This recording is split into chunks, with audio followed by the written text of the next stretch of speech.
une transition, évoquer votre cas et ce que votre association défend. J'ai pris note de vos 4 propositions qui sont très, très différentes. Je vais d'abord dire sur ce sujet, et vous l'avez évoqué, il y a ces 5 millions qui ont été libérés, mais il y a tout le travail qui est fait depuis des années par nos chercheurs, nos personnels soignants, les associations, les parents qui jouent un rôle extraordinairement important dans ce combat contre le cancer en général et en particulier le cancer pédiatrique. On a gagné beaucoup de batailles ces dernières années. On a réduit, si je puis dire, la part que le cancer avait et on a eu de nouvelles victoires. Pas suffisamment, je vous réponds.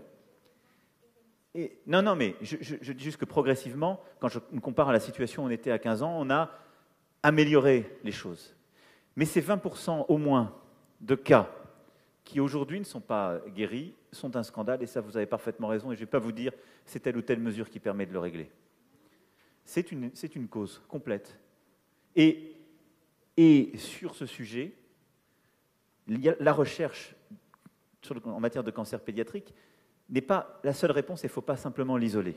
C'est un élément sur lequel je voulais insister, parce qu'il y a eu beaucoup de débats publics qui ont parfois raccourci les choses.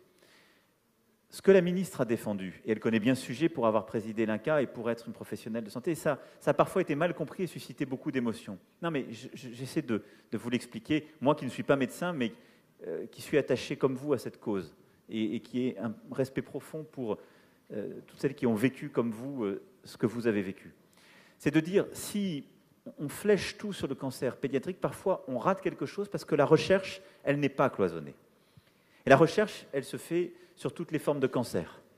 Et donc, ce qu'on a besoin de faire, c'est de mettre de l'argent en matière de recherche sur le cancer, ce que le précédent plan cancer et le prochain qu'on prépare confirmera et réitérera, et de ne pas, en quelque sorte, faire des sous-catégories, parce que parfois, c'est en recherchant à des intersections sur différents publics qu'on peut avancer. Non, mais je veux simplement vous le dire, parce qu'il y a eu un moment, la volonté dans certains débats, de jouer l'un contre l'autre. Ce n'est pas du tout ce que vous avez dit, mais je voulais lever ce débat. Ensuite, la vraie difficulté qu'il y a avec certains cancers pédiatriques, c'est qu'ils sont tellement spécifiques que la recherche qui est portée sur d'autres formes de cancer ne permet pas de les régler. Et donc, c'est aussi pour ça que c'est un début, c'est un pas insuffisant. Il y a déjà beaucoup de choses qui sont faites. Il y a eu ces 5 millions mis en plus.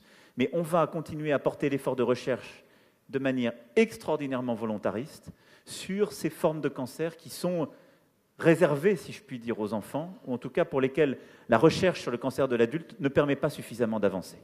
Et donc, on va aussi continuer à accompagner tout ce qui est fait dans la recherche publique-privée en France. Il nous faut attirer ou garder les meilleurs et continuer à avancer pour améliorer aussi la prévention. Et donc, il y a beaucoup de travaux qui sont faits en matière justement de prévention, d'identification des causes génétiques et autres. Alors, j'ai compris, madame, que vous étiez très préoccupée par les pesticides, je vais y venir. Mais le sujet du cancer ne se réduit pas à ça. Non, je mentirais à le dire. Mais donc, il y a l'analyse des causes, la génétique, les éléments de prévention et le suivi. Parce que, pour le coup, l'un des vrais défis qu'on a sur le cancer pédiatrique,